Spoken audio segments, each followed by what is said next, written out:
Hello everybody, welcome to my new video. I have called it Elven Mariners because it deals in particular with the seafaring nations of the free peoples of Middle-earth. And who is better suited to lead and complement these than Pallando, the blue wizard with his sea blue robe, who sailed back from the west to Grey Havens. Pallando, whose original name as a Maya serving Orome the huntsman before taking the form of the wizard, was Romestamu. Originally, he came to Middle-earth with his friend Alatar, another blue wizard. But this time, we will have a look what happens when Pallando hears the call of Valamandos and stays on the western shores. But let's start from the beginning. The first mariners of Arda were the Teleri, the third host of elves who set upon the road to Aman, where the Valar lived. When they finally reach the shores of the sea, they have built the ships upon which some of them sailed west and never returned back to Middle-earth. But others, the chief among them being Círdan, later called Shipwright, decided to stay and build their havens in Falas, where they constructed ships and explored the shores to the north and south, as well as the islands they discovered. When, at the end of the First Age, were their cities as well as all of Beleriand destroyed and the world changed forever, these shipbuilding elves moved to Lindon to newly established Grey Havens. Some of them travelled even further south and established Adhelond, the southern haven for the elves living in modern Gondor. Because the Edain, members of the three houses of men who remained true to their elven allies in their fight against Morgoth, were awarded by Valar, receiving long lifespans and an island of Númenor west of Middle-earth coast to live on, there appeared another nation for whom the seafaring skills were essential. These Númenorans first learned the shipbuilding craft from Círdan and his elves, but soon began building their own ships differently to suit their merchant and war purposes, establishing port cities and colonies all over the western shores of Middle-earth, as far south as Umbar and even beyond. Their growing pride and might were the cause of their fall, when Númenor was broken and swallowed by sea. Those who survived were Elendil and his faithful people, who settled in Arnor and Gondor, close to the elves of Lindon and Adhelond. But also those who were out of Númenor during the disaster, in the colonies of Umbar and Harad. These men became the Black Númenorans, leading Umbaran corsairs, serving Sauron, and fighting Elendil's heirs on land and sea for many centuries. And that is where our journey begins. Let's start with a short overview of Middle-earth collectible card game rules we will be using to create this Pallando's deck. We will be building a deck for 2-deck game, with 30 to 50 resources and the same number of hazards. A 12 creature minimum is mandatory for everyone, but I prefer an equal number of creatures as other hazards in my decks, without the need to count a hunt and at-home dragons, as well as other creatures playable as permanent or short events as half the creature each. This deck will be no exception to this rule, although the hazard deck today will be specifically built. That will be discussed later. Also, we will prepare a sideboard of 25 cards to complement our deck. At first, let's have a look at where will our adventures take place. At the first site, you can see that we will be using coastal seas a lot, as all our sites are in the coastal sea regions or the ones neighboring them. More or less, we will be visiting either islands or harbors, the only exception being Rivendell, where we have to start, and Worthy Hills with the stones, which are overlooking the sea but have no harbor of its own. So I hope you are not afraid of ships and do not suffer from seasickness. As I said before, we have to begin in Rivendell. It's a weird place to be, because half of our starting characters have never been there and the rest visited it only occasionally. But we can do only what the rules allow. Just take it as a visit to the place of great renown, not a site to make your home. Now back to the starting company. The main character and leader, someone around whom is this deck constructed, is Círdan. Protect him as much as you can, because those 3 points you receive if he is eliminated hurt. Even worse is the loss of his special ability of cancelling an attack key to a coastal sea region. Then we have Galdor, Círdan's right-hand man, the two elves from Edhelond, Annalena the Bard, and Arinmir, the always curious explorer. The lack of fighting prowess is clearly visible, with two ladies complementing the two Lindon elves. Therefore, we'll go for two daggers of Westerness as the two minor items to start with. During the first organization phase, Círdan influences Arinmir, and Galdor influences Annalena. Each lady gets the dagger of Westerness. Now we have 7 points of unused general influence to either bring any more characters into play, or rather to protect the current ones from hazard cards like the Call of Home. Here I would like to mention one very important thing. If you do not tell your opponent what deck you plan to play beforehand, you should have an easy time due to the lack of Shadowlands, Dark Domains, and even double wildernesses in your side paths, with the exception of the first movement phase when we need to get to the sea. Therefore, his most dangerous creatures will be completely useless against us and will be blocking his hand for a long time, till he finally realizes their uselessness against our companies and discards them. Now let's have a look at what is the main deck composed of. I will start with characters, as usually. 2 copies of our wizard, Pallando, goes without saying. Then we have the Southern Dunedain, Adrazar, who was one of the main protagonists of Gondorian sea power, Imrahil, Lord of Dol Amroth, Unborn from Pelargir, Mablung from Londgalen, all of which are coastal towns and harbours, where the Gondorian fleet has its dockyards. Boromir and Faramir, to lead the fleet in action. Forlong, who has vast experience in fighting corsairs, even besieging Umbar once. And of course Yored, to provide healing services. Arwen is the one elf from Rivendell who we will take for sail on the high seas. And finally, Votili, a Lossot to represent the people who sometimes traded with the elves of Grey Heavens when the elven ships reached their lands in the far north, and who provided refuge for the last king of Arnor, until the ship sent by Círdan came to pick him and his retinue up. Overall, these characters represent shifting the center of seafaring gravity from the elves in the north to Númenor exiles of Gondor in the south. Moreover, the skill sets of these characters are wide, and you can bring into play exactly those characters you need to make up for the losses, or to provide more martial power if needed. When we look at the point-giving resources in this deck now, you can see it's not based on a single type of resource. We have 2 factions, both playable in freehold harbor towns, Noble Hound playable in border holds, 2 weapons, 1 armor, Bow of Dragonhorn to help us get some kill points easier, and then 2 items which are played only to be stored. These are Scroll of Isildur, for which we have no real use, but the 4 points are great to have, not to mention that storing it may hinder our opponent in getting the gold ring tests he needs. And the second is Palantir of Amon Sul. You may not need to store the Palantir, as looking into opponent's hand is useful, but it means keeping 2 characters blocked in a haven, and you must not forget to store it before the end of the game to get those 2 extra points.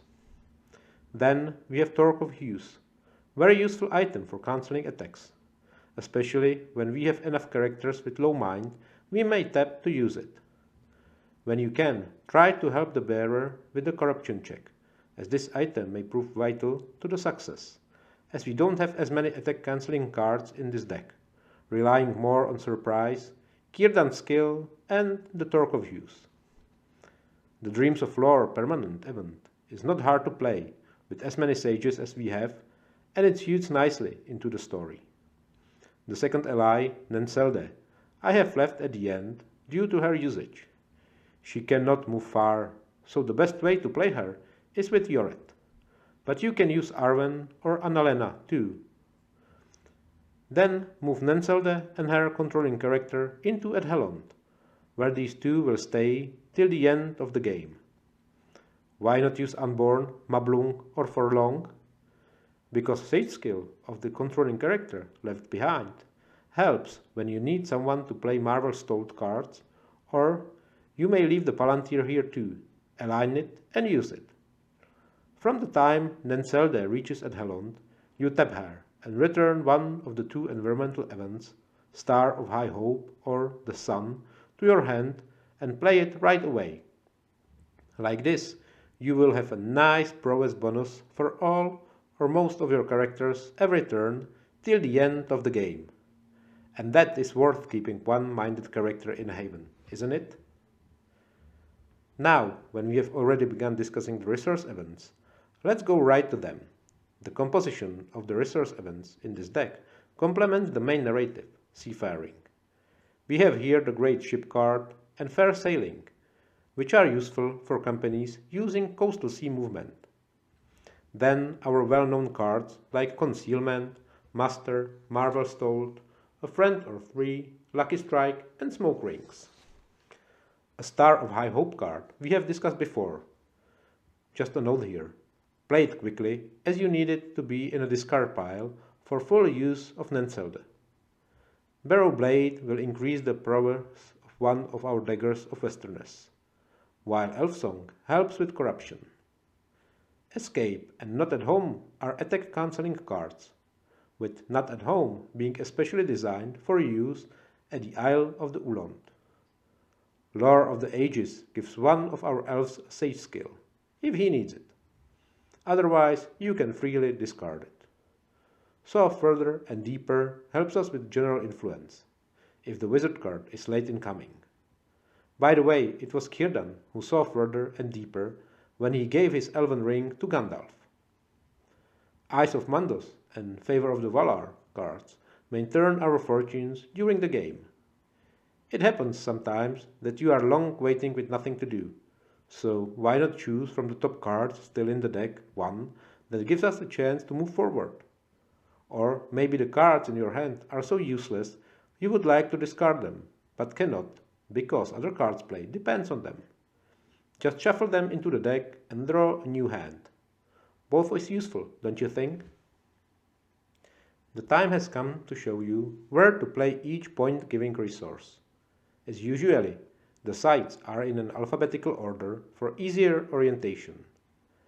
There are a few fixed resource site combinations. Nenselde in Dol Amroth, that was already discussed. Elves of Lindon in Grey Havens, and Men of Lebanon in Pelargir. You will use Master on one of these factions, but the second one may or may not use a Friend or Three card. Depends on you, how you feel it, and how many free direct influence points will the influencing character have. Good news is, you may easily try both of these factions a second time, and there is nothing to be played at these sites in the sideboard. Noble Hound may be played alone at Londgalen, or during a visit to Gobelmere Lond. Worthy Hills are for Dreams of Lore, and Tolfalas with the stones for the two greater items. It feels a little bit better to play the Palantir of Amonsul at the stones, as it was lost in the Northern Sea when the elven ship sank in a storm after leaving Forochel. Regarding the major items, there are two Horde ones, which you need to play together at the Isle of the Ulond, ideally with Not at Home card to get rid of the automatic attack. The rest of the major items are for you to decide where to play, as you have three sides with a major item playable, and the Barrow Blade can go with any of these. As soon as Pallando comes into play, you may keep one more card in your hand, but what is more important, you need to tap him 3 times during your organization phase to get the resources from the sideboard into the discard pile. Like this, you will get the point-giving cards and the rest of the resource events ready for the second turn of the deck. In the sideboard, I have one more Noble Hound, 2 more factions, 2 greater items, Wormsbane, and Palantir of Anuminas, the second Palantir lost at the fateful voyage from Forochel. Bow of the Galadrim, because the elves like to use their bows. Second copies of the Sword of Gondolin and Hauberk of Bright Mail, and 2 more Horde items, Varian Sword and Habergeon of Silver, to be recovered from the Dragon Horde of Erkaraxe. Gates of Morning can protect you against some unpleasant hazard surprises. Sun can be returned by Nenselde. Second copy of Dreams of Lore to get 2 more points, and Align Palantir, which I recommend for the Palantir of Anuminas. It can return Sage cards to your hand, while there are no extra points if you store it. As mentioned previously, you can ideally give it to Yoret, who is sitting in Edhelond, having nothing to do otherwise. And finally, we get to the Wizard's Ring. It's a great addition for Pallando, whom you already have in play, so you can equip him right away. But beware, it's better to wait a turn at the Haven and tap multiple characters in support of the corruption check than to try passing it and hoping for lucky dice roll. When I played this deck for the first time, I got Pallando and the Wizard's Ring, then in the deck instead of the sideboard, in the first 8 cards. I played both in the first round, failed the corruption check and lost the game in about 15 seconds of play. Well, to have too much luck at the beginning may prove to be a disaster. If you ask why I incorporated the Wizard's Ring in the sideboard in the final version of this deck, it's mainly because you may draw it much earlier than the wizard himself, thus blocking your hand size for a long time. And you actually need neither the extra influence nor the prowess bonus if you were able to hide your whereabouts from your opponent when he was constructing his hazard deck. If we move forward to where we are going to play each sideboard's point-giving resource, there is again nothing too complicated there. The factions have each its own side. Dreams of Lore are only playable at the Worthy Hills. For the 2 greater items, you have 2 sides with greater items playable.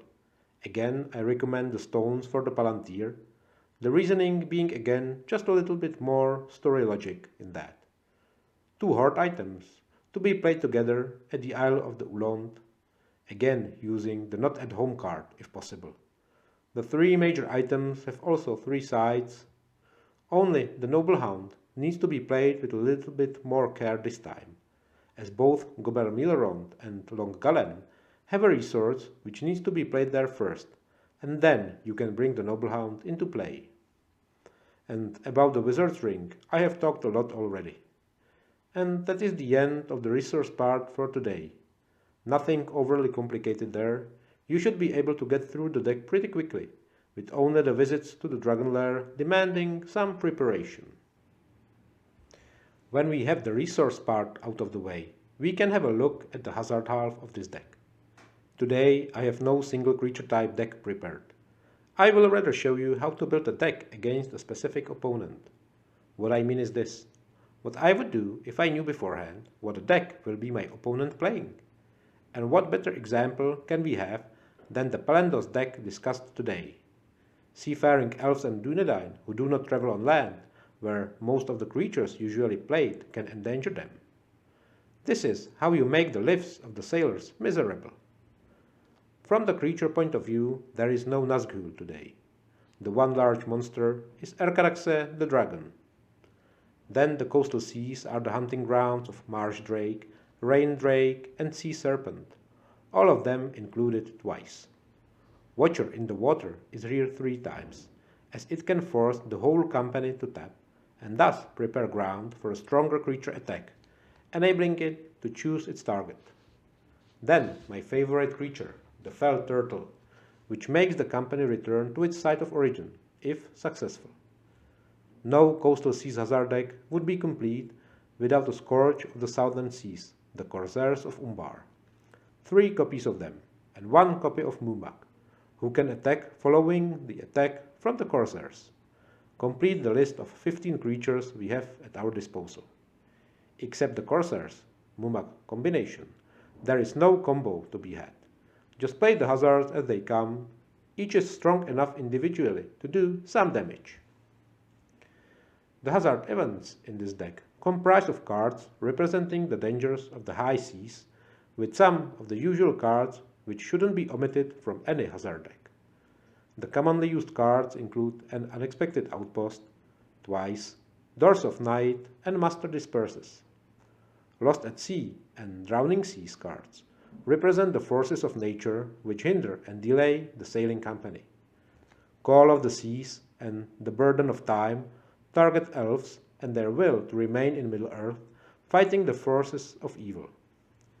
Erkaraxe, a hunt, adds a powerful force to be reckoned with while using the coastal sea movement, while the at-home manifestation simply blocks entrance into the only dragon lair in the area. From the Pits of Angband helps us return the most useful Drake creatures from the discard pile, while Summons from Long Sleep is most useful as a warning and delay. When you have, for example, put a Sea Serpent with this permanent, your opponent will think twice before coming into a coastal sea region, knowing he will have to fight this creature, and that with added strength. And if he actually moves there, you can expect him to have an attack cancelling card in hand. You can send other creatures to either force him to use it, or attack when he has used it on the already revealed Drake summoned from his sleep. As usually, I have put 5 creatures and 5 hazard events into the sideboard. There are third copies of Marsh Drake, Rain Drake and Sea Serpent, and a second copy of Mumak. What is new is the Nameless Thing, which is playable key to Coastal Sea, if Doors of Night is in play. It's worth a try, but if you don't have Doors of Night in play, discard it with easy heart. The hazard events are more diverse. Exile of Solitude is playable only at Erkaraxe at home, so do not waste time in keeping it in hand. It has nice effect when used, but is not worth keeping for more than a round or 2. Lost in Free Domains delays your opponent for a turn. News of Doom can discard all his factions at once, allowing you to get double points for your own factions in play. But beware, this card is double-edged. You will have to make a roll for each of your factions in play too, so be sure you have enough free general influence before playing it, and consider the possible gain against the possible loss of playing it beforehand. Now we get to the most annoying card we have here, Storms of Aussee. If Doors of Night is in play, it taps every side with a coastal sea in its side path. Very useful against this deck, especially when multiple companies are moving out of Haven. And finally, Winds of Wrath, which can relocate the moving company to the side of your choice in a coastal sea region. In such a way, you can switch a pleasant trip to Tolfalas for a dangerous journey to the Isle of the Uland, where you can play your Erkaraxe creature. As you can see, it would be smart to get these cards into the discard pile and later to the play deck. Simply halve your opponent's hazard limit whenever you do not have enough hazards and move 5 cards from the sideboard into the discard pile. It's enough to do it twice during the game. And that is the end of this deck. I have played it multiple times, always adjusting it, trying to reach perfection. Even against the hazard deck built specifically against it, I was able to gather enough points, but with the loss of many a character, mainly in the first stages of the game. Later, you have to look at the corruption points and rather store some items than risking losing the characters as well as the items. But if your opponent is unprepared, you should be able to roam the seas unmolested for most of the game. But be sure to change the hazard deck if you play against an opponent, not trying it against yourself. Let me know how you fared and which adjustments you have done to tune this deck even more in the comment section. Now it's time to thank you for watching this video. Please like it if you feel so, and if you would consider subscribing, it would be very much appreciated. Next time we will have a look at Angmar, that will rise again when the Witch King returns into his former realm, sending his armies south and west, pillaging and conquering the remnants of Arnor, while destroying the last Elven strongholds in the process. See you next time.